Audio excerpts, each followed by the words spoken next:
Have you ever been to an amusement park on a super hot day and you're waiting in line for a ride and you're getting super sweaty, you're feeling super tired, and you look over and the line has barely moved? This is what people feel like with their failing organs, except we're not talking about an amusement park here, we're talking about someone's life. I'm here to speak about organ donation, and I'm credible to speak on this because I've done extensive research about organ donation and I am an organ donor myself. So I'm going to elaborate on the need for change and why and how you will be saving someone's life, and finally, the steps to become an organ donor. So first, in order to live, you have to have liable organs and tissues. So if your organs and tissues aren't working for your body anymore, they can be put somewhere else, and there is need of that right now. Second, to solve this problem, you can choose to become an organ donor and help save someone's life. And finally, I'm going to go through different steps on just how you can become an organ donor and again, save someone's life, which is pretty cool if you think about it. So we are in need of more organ donations. And by doing this, you're giving someone a second chance at life. Even though you might not get your second chance of life and your time has come to an end, sadly, someone else is still able to get that. Chief Sanda Pruthu from Mayo Clinic explains all about the misinformation people think. And I talk about the misinformation because that's part of the reason people aren't organ donors, is because they just don't know the right and the wrong.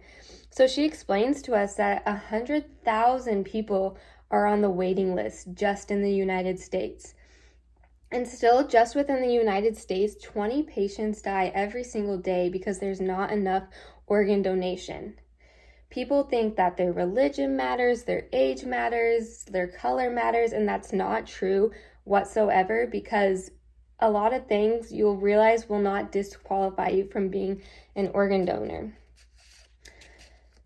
Riley Online Library produced an article, and it says how 20 years donors remain still, but individuals needing organs have increased by 10% over the years, so we need more organ donors.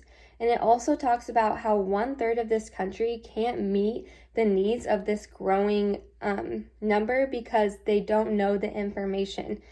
So I now have first just talked to you about the need of change with organ donation, and I secondly want to advise you a solution.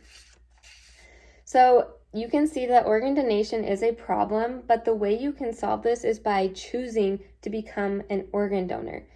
Chief Sandley from the Mayo Clinic talks about just how you can do that and how you can help someone else's life. Just your body itself can help improve or save up to 75 other lives.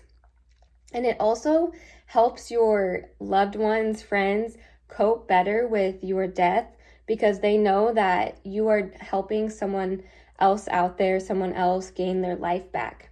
Another great source was found by Erica Hoffman, and she studies medicine at Nebraska, and she touches on why organ donation is so important and the rewards of that. She goes on that there is no age limit for organ donation.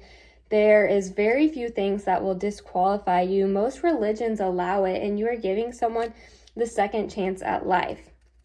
Hoffman quotes, "It can help a family work through grieving processes and deal with their loss. By knowing their loved ones is helping solve lives of others." So first, I talked to you about the need of change. Second, I advised you a solution. And finally, I'm going to take you into 3 different steps you can take to become an organ donor. So you can take steps right within your community. The first thing to do is register at your state's donor registry. So by doing this, you just need to go to organdonor.gov and then click your state and then fill out the information. It really doesn't take that long at all. And this can help because if you weren't to have your license on you, but the doctors knew your name, they could look you up and go with this or that of what they're going to do next and help save someone else's life. Another tip, another way you can go forward with organ donation is by putting it on your license. And you can do this when you get your license or you go to renew your license.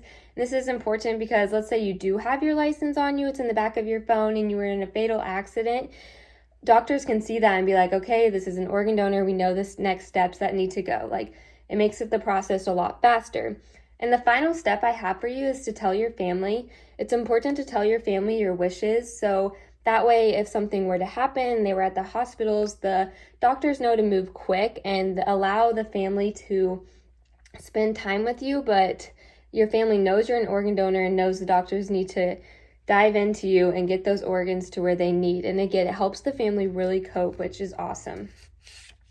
So I have clarified issues on why we need more people to donate their organs. You know that there is a need of change. You understand that it is beneficial to be an organ donator, and you recognize the next steps that you can take to become an organ donation. So you can now go to the registry and fill it out. It just takes a few minutes, and if you think about it, if something were to happen in your life and you weren't able to get a second chance, but just by taking these few minutes to fill that out, you can help someone else's life.